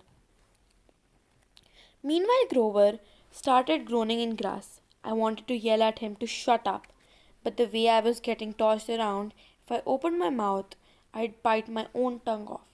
Food, Grover moaned. The bullman wheeled toward him, pawed the ground again, and got ready to charge. I thought about how he had squeezed the life out of my mother, made her disappear in a flash of light, and rage filled me like high octane fuel. I got both hands around one horn and I pulled back with all my might. The monster tensed, gave a surprised grunt, then snap! The bullman screamed and flung me through the air. I landed flat on my back in the grass. My head smacked against a rock. When I sat up, my vision was blurry, but I had a horn in my hands, a racked bone weapon the size of a knife. The monster charged. Without thinking, I rolled to one side and came up kneeling. As the monster barreled past, I drove the broken horn straight into his side, right up under his furry ribcage. The bullman roared in agony. He flailed, clawing at his chest, then began to disintegrate, not like my mother, in a flash of golden light, but like crumbling sand, blown away in chunks by the wind the same way Mrs. Dodds had burst apart. The monster was gone. The rain had stopped. The storm still rumbled, but only in distance. I smelled like livestock and my knees were shaking. My head felt like it was splitting open. I was weak and scared and trembling with grief. I had just seen my mother vanish. I wanted to lie down and cry, but there was Grover needing my help. So I managed to haul him up and staggered down into the valley, toward the light of the farming house. I was crying, calling for my mother, but I held on to Grover. I wasn't going to let him go. The last thing I remember is collapsing on a wooden porch, looking up at ceiling fan circling above me, moths flying around, a yellow light, and the stern faces of a familiar looking bearded man and a pretty girl, her blonde hair curled like a princess. They both looked down at me, and the girl said, "He's the one. He must be." "Silence, Annabeth," the man said. "He's still conscious. Bring him inside." Chapter 5. I play Pinocchio with a horse. I had weird dreams full of barnyard animals. Most of them wanted to kill me. The rest wanted food. I must have woken up several times, but what I heard and saw made no sense, so I just passed out again. I remember lying in a soft bed, being spoon fed something that tasted like butter popcorn, only it was pudding. The girl with curly blonde hair hovered over me, smirking as she scraped drips off my chin with a spoon. When she saw my eyes open, she asked, "What will happen at the summer what will happen at the summer solstice?" I managed to croak, "What?" She looked around as if afraid someone would overhear. "What's going on?" What was stolen? We've got only a few weeks. I'm sorry, I mumbled. I don't. Somebody knocked on the door, and the girl quickly filled my mouth with the pudding. The next time I woke up, the girl was gone. A husky blonde dude, like a surfer, stood in the corner of the bedroom, keeping watch over me. He had blue eyes, at least a dozen of them, on his cheeks, his forehead, and on the back of his hands. When I finally came around for good, there was nothing weird about my surroundings, except that they were nicer than I was used to. I was sitting in a deck chair on a huge porch, gazing across a meadow at green hills in the distance. The breeze smelled like strawberries. There was a blanket over my legs, a pillow behind my back. All that was great, but my mouth felt like a scorpion had been using it for a nest. My tongue was dry and nasty, and every one of my teeth hurt. On the table next to me was a tall drink. It looked like iced apple juice, with a green straw and paper parasol stuck through a maraschino cherry. My hand was so weak I almost dropped the glass once I got my fingers around it. Careful, a familiar voice said. Grover was leaning against the porch railing, looking like he hadn't slept in a week. Under one arm, he cradled a shoebox. He was wearing blue jeans, Converse high tops, and a bright orange t-shirt that said Camp Half-Blood. Just plain old Grover, not a good boy. So maybe I'd had a nightmare. Maybe my mom was okay. We were still on vacation and we had stopped here at his big house for some reason. And you saved my life, Grover said. I well, the least I could do. I went back to the hill. I thought you might want this. Reverently, he placed the shoebox in my lap. Inside was a black and white bull's horn, the base jagged from being broken off, the tip splattered with dry blood. It hadn't been a nightmare. The Minotaur, I asked. Percy, it isn't a good idea. That's what they call him in Greek myths, isn't it? I demanded. The Minotaur, half man, half bull. Grover shifted uncomfortably. You've been out for 2 days. How much do you really remember? My mom. Is she really? He looked down. I stared across the meadow. There was groves of trees, a winding stream, acres of strawberries spread out under the blue sky. The valley was surrounded by rolling hills, and the tallest one directly in front of us was the one with the huge pine tree on top. Even that looked beautiful in the sunlight. My mother was gone. The whole world should be black and cold. Nothing should look beautiful. I'm sorry, Grover sniffled. I am a failure. I'm the worst satyr in the world. He moaned, stomping his foot so hard it came off. I mean, the Converse high top came off. The, the inside was filled with styrofoam except for a hoof shaped hole. Oh, sticks, he mumbled. Thunder rolled across the clear sky. As he struggled to get his hoof back in the fake foot, I thought, well, that settles it. Grover was a satire. I was ready to bet that if I shaved his curly brown hair, I'd find tiny horns on his head. But I was too miserable to care that satires existed, or even minotaurs. All that meant was my mom really had been squeezed into nothingness, dissolved into yellow light. I was alone, an orphan. I would have to live with Smelly Gabe? No, that would never happen. I would live on streets first. I would pretend I was 17, enjoying the army. I'd do something. Grover was still sniffling. The poor kid. Poor goat, satire. Whatever looked as if he expected to be hit. I said, It wasn't your fault. Yes, it was. I was supposed to protect you. Did my mother ask you to protect me? No, but that's my job. I'm a keeper. At least, I was. But why? I suddenly felt dizzy. My vision swimming. Don't strain yourself, he said. Here. He helped me hold my glass and put the straw to my lips. I recoiled the taste because I was expecting apple juice. It wasn't that at all. It was chocolate chip cookies, liquid cookies, and not just any cookies. My mom's homemade blue chocolate chip cookies, buttery and hot with the chips still melting. Drinking it, my whole body felt warm and good, full of energy.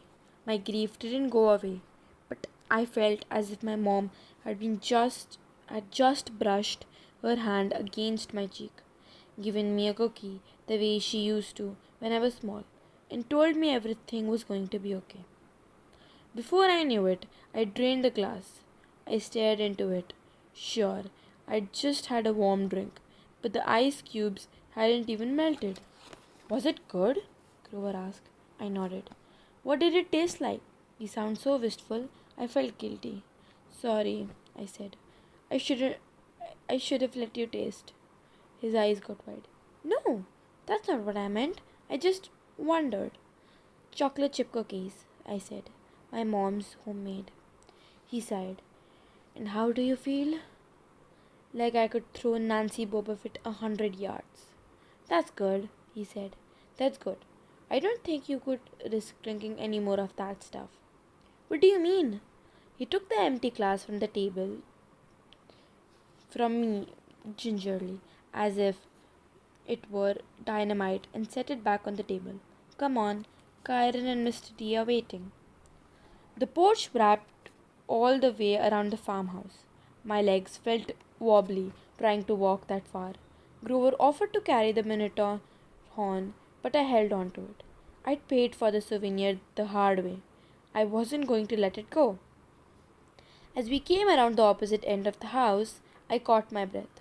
We must have been on the north shore of Long Island, because on this side of the house, the valley marched all the way up to the water, which glittered about a mile in the distance.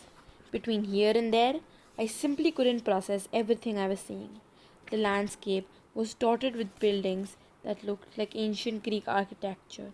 An open air pavilion, an amphitheater, a circular arena, except that they all looked brand new, their white marble columns sparkling in the sun.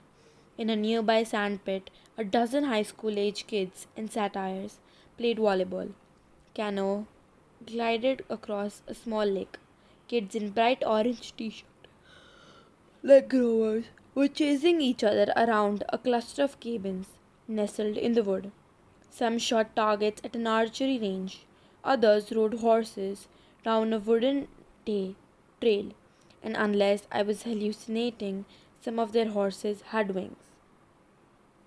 Down at the end of the porch, two men sat across from each other at a card table. The blonde haired girl, who had spoon fed me popcorn flavored pudding, was leaning on the porch rail next to him. The man facing me was small but porky. He had red nose but big watery eyes, and curly hair, so black it was almost purple. He looked like those paintings of baby angels. What do you call them? Hubbubs. No, cherubs. That's it. He looked like a cherub who had turned middle aged in a trailer park. He wore a tiger patterned Hawaiian shirt, and he would have fit right it in at one of Gabe's poker parties, except I got the feeling that this guy would have gambled even my stepfather. That's Mr. D, Grover murmured to me. He's the camp director. Be polite. The girl, that's Annabeth Chase. She's just a camper, but she's been here longer than just about anybody. And you already know Kyron. He pointed at the guy whose back was to me. First, I realized he was sitting in the wheelchair. Then I recognized the tweed jacket, the thinning brown hair, the scraggly beard. Mr. Brunner! I cried. The Latin teacher turned and smiled at me.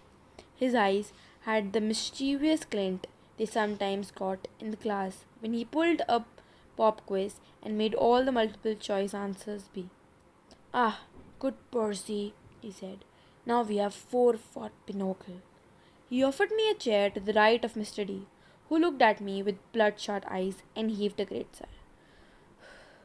Oh, I suppose I must say it. Welcome to Camp Half-Blood there. Now don't expect me to be glad to see you. Uh, thanks. I scooted a little farther away from him because if there was one thing I had learned from living with Cape, it was how to tell when an adult has been hit the happy juice. If Mr. D was a stranger to alcohol, I was a satire. Annabeth? Mr. Brunner called to the blonde girl. She came forward and Mr. Brunner introduced us. This young lady nursed you back to health, Percy. Annabeth, my dear, why don't you go chicken Percy's bunk? We'll be putting him in cabin 11 for now. Annabeth said, Sure, Kyron. She was probably my age, maybe a couple of inches taller and a whole lot more athletic looking. With her deep tan and her curly blonde hair, she was almost exactly what I thought a stereotypical California girl would look like, except her eyes ruined the image. They were startling, grey, like storm clouds, pretty but intimidating, too, as if she were analyzing the best way to take me down in a fight. She glanced at the minotaur horn in my hand, then back at me. I imagined she was going to say, You killed a minotaur? Or, Wow, you're so awesome, or something like that. Instead, she said, You drool when you sleep. Then she sprinted off down the lawn, her blonde hair flying behind her. So, I said, anxious to change the subject, you, work here, Mr. Brunner? Not Mr. Not Mr. Brunner, the ex-Mr. Brunner said. I am afraid that was a pseudonym. Pseudonym. You may call me Kyron. Okay. Totally confused, I looked at the director. And Mr. D, does that stand for something? Mr. D stopped shuffling the cards. He looked at me like I had just belched loudly. Young man, names are powerful things. You just don't go around using them for reasons. Oh, right. Sorry. I must say, Percy, Kyron Brunner broke in. I'm glad to see you alive. It's been a long time since I've to made a house call to a potential camper. I hate to think I've wasted my time. House call? My year at Nancy Academy to instruct you? Well, we have satires at most schools, of course, keeping a lookout, but Grover alerted me as soon as he met you. He sensed you had something special. As I said, so I decided to come upstate. I convinced the other Latin teacher to take a leave of absence. I tried to remember the beginning of the school year. It seemed like long ago, but I did have a fuzzy memory of there being another Latin teacher my first week at Yancey. Then, without explanation, he had disappeared and Mr. Brunner had taken the class. You came to you came to Yancey just to teach me? I asked. Kyron nodded. Honestly, I wasn't sure about you at first. We contacted your mother, let her know we were keeping an eye on you just in case you were ready for Camp Half-Blood. But you still had so much to learn. Nevertheless, you made it here alive, and that's what is the first test. Grover, Mr. D said impatiently, are you playing or not? Yes, sir. Grover trembled as he took the fourth chair, though I didn't know why he should be afraid of a pudgy little man in a tiger print Hawaiian shirt. You do know how to play Pinocchio, Mr. D eyed me suspiciously. I'm afraid not, I said. I'm afraid not, sir, he said. Sir, I repeated. I was liking the camp director less and less. Well, he told me, it is long with gladiator fighting and Pac-Man, one of the greatest games ever invented by humans. I would expect all civilized young men to know the rules. I'm sure the boy can learn, Kyron said. Please, I said. What is this place? What am I doing here? Mr. Kyron, why would you go to Yancey Academy just to teach me? Mr. D snorted. I asked the same question. The camp director dealt the cards. Grover flinched every time one landed in his pile. Kyron smiled at me sympathetically, the way he used to in Latin class, as if to let me know that no matter what my average was, I was a star student. He expected me to have the right answer. Percy, he said, do you remember your mother tell you nothing? Sorry, did your mother tell you nothing? She said, I remembered her sad eyes looking out over the sea. She told me she was afraid to send me here, even though my father had wanted her to. She said that once I was here, I probably wouldn't leave. She wanted to keep me closer to her. Typical, Mr. D said. That's how they usually get killed. Young man, are you bidding or not? What? I asked. He explained impatiently how you bid in Pinocchio. And so I did. I'm afraid there's too much to tell, Karen said. I'm afraid our usual orientation film won't be sufficient. Orientation film? I asked. No, Karen decided. Well, Percy, you know your friend Grover is a satire. You know, he pointed to the horn and shoebox, that you have killed the Minotaur. No small feat either, lad. What you may not know is that great powers are at work in your life. Gods, the forces you call the Greek gods, are very much alive. I stared at the others around the table. I wanted for somebody to yell not, but all I got was Mr. D yelling, oh, a royal marriage. Trick! Trick! He cackled as he tallied up his points. Mr. D? Grover asked timidly. If you're not going to eat it, could I have your Diet Coke can? Eh? Oh, all right. Grover bit a huge shard out of the empty aluminium can and chewed it mournfully. Wait, I told Kyron. You're telling me there's such a thing as God? Well now, Kyron said. God, capital G God. That's a different matter altogether. We shan't deal with the metaphysical. Metaphysical? But you were just talking about God's plural, as in great beings that control the forces of nature and human endeavors, the immortal gods of Olympus. That's a smaller matter. Smaller? Yes, quite. The gods we discussed in Latin class. Zeus, I said. Hera, Apollo. You mean them? And there it was again. Distant thunder on a cloudless day. Young man, said Mr. D, I would really be less casual about throwing those names around if I were you. But they are stories, I said. They are myths to explain lightning and the seasons and stuff. They were what people believed before there was science. Science? Mr. D scoffed. And tell me, Percy Jackson, I flinched. When he said my real name, which I never told anybody, what will people think of your science 2000 years from now? Mr. D continued. They will call it primitive mumbo jumbo. That's what. Oh, I love mortals. They have absolutely no sense of perspective. They think they have come so far. And have they, Kyron? Look at this boy and tell me.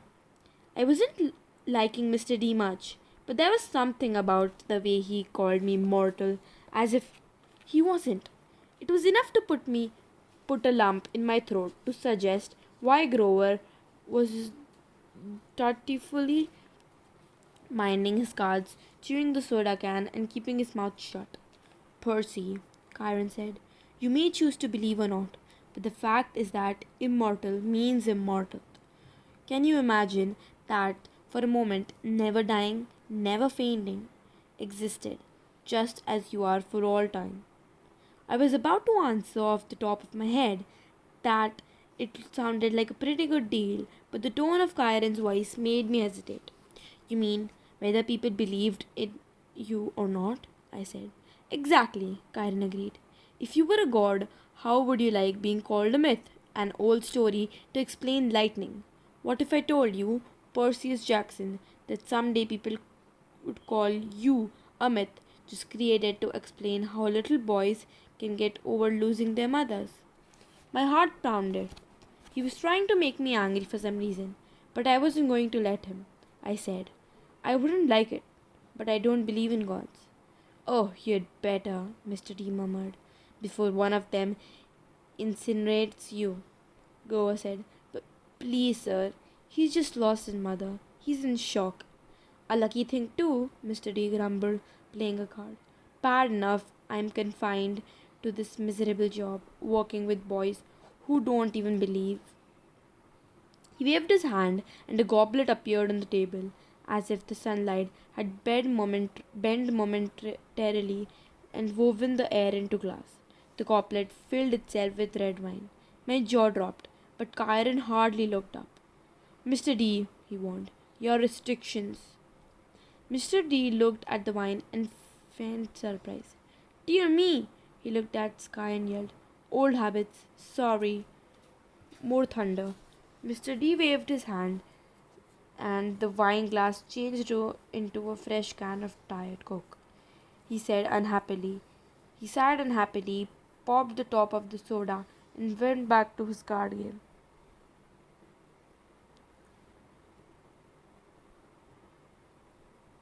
Karen winked at me. Kyron winked at me. Mr. D offended his father a while back, took a fancy to a wood nymph who had been declared off limits. A wood nymph? I repeated, still staring at Diet Coke can like it was from outer space. Yes, Mr. D confessed. Father loves to punish me. The first time, prohibition ghastly. Absolutely horrid 10 years. The second time, well, she really was pretty, and I couldn't stay away. The second time he sent me here, Half-Blood Hill, summer camp for brats like you. Be a better influence, he told me. Work with your youths rather than tearing them down. Ha! Absolutely unfair. Mr. D sounded about 6 years old, like a pouting little kid. And I stammered, your father is? The Immortals, Kyron, Mr. D said. I thought you taught this body the basics. My father is Zeus, of course. I ran through D names from Greek mythology. Wine, the skin of a tiger, the satires, and all seemed to work here. The way Grover cringed as if Mr. D were his master. You're Dionysus, I said, the god of wine. Mr. D rolled his eyes. What do they say these days, Grover? Do your children say? Well, duh. Yes, Mr. D. Then, well, duh, Percy Jackson. Do you think I was Aphrodite, perhaps? You're a god. Yes, child. A god. You. He turned to look at me straight on, and I saw a kind of purplish fire in his eyes, a hint that his whiny, plump little man was only showing me the tiniest bit of the true nature. I saw visions of grapevines choking unbelievers to death, drunken warriors insane with battle lust, sailors screaming at their hands turned to flippers, their faces elongating into dolphin snouts. I knew that if I pushed him, Mr. D would show me worse things. He would plant a disease in my brain that would leave me wearing straitjacket and rubber room for the rest of my life. Would you like to test me, child? He said quietly. No, no, sir. The fire died a little. He turned back to his card game. I believe I win. Not quite, Mr. D, Karen said. He set down a straight tailed and points and said, the game goes to me straight. The game goes to me. I thought Mr. D was going to vaporize Kyron right out of his wheelchair, but he just sighed through his nose as if he were used to being beaten by the Latin teacher. He got up and Grover rose too. I am tired, Mr. D said. I believe I'll take a nap before the sing-along tonight. But first, Grover, we need to talk again about your less than perfect performance on this assignment. Grover's face beaded with sweat. Yes, sir. Mr. D turned to me. Cabin 11, Percy Jackson, and mind your manners. He swept into the farmhouse, Grover following miserably. Will Grover be okay? I asked Kyron. Kyron nodded, though he looked a bit troubled. Old Dionysus isn't really mad. He just hates his job. He had been, grounded, I guess you would say, and he can't stand waiting another century before he's allowed to go back to Olympus. Mount Olympus? I said. You're telling me there really is a place called Mount Olympus? Well, now there's Mount Olympus in Greece, and when there's the home of, and then there's the home of the gods, the convergence point of their powers, which did indeed used to be on Mount Olympus. It is still called Mount Olympus, just out of respect to the old way. But the place moves, Percy, just as the gods do. You mean the Greek gods are here, like in America? Well, certainly. The gods move with the heart of the West. The what? Come now, Percy. What you call Western civilization? Do you think it's just an abstract concept? No, it's a living force, a collective con- conscien- consciousness that has burned bright for thousands of years. The gods are part of it. You might you might even say they are the source of it, or at least they are tied to so tightly to it that they couldn't possibly fade, not unless all of our Western civilization were obli- obliterated. The fire started in Greece. Then, as you know, well now, or, I, or as I hope you know, since you passed my course, the heart of the fire moved to Rome, and so did the gods. Oh, different names, perhaps. Jupiter for Zeus, Venus for Aphrodite, and so on. But the same forces, the same gods. And then they died? Died? No. Did the West die? The gods simply moved to Germany, to France, to Spain for a while. Wherever the flame was brightest, the gods were there. They spent several centuries in England. All you need to do is look at the architecture. People do not forget the gods. Every place they have ruled for the last 3,000 years, you can see them in paintings, in statues, or the most important buildings. And yes, Percy, of course, they are now in your United States. Look at your symbol, the eagle of Zeus. Look at the statue of Prometheus in Rockefeller Center. The Greek fades off your government buildings in Washington. I defy you to find any American city where the Olympians are not prominently displayed in multiple places. Like it or not, and believe me, plenty of people weren't very fond of Rome either. America is now the heart of the flame. It is the great power of the West, and so Olympus is here, and we are here.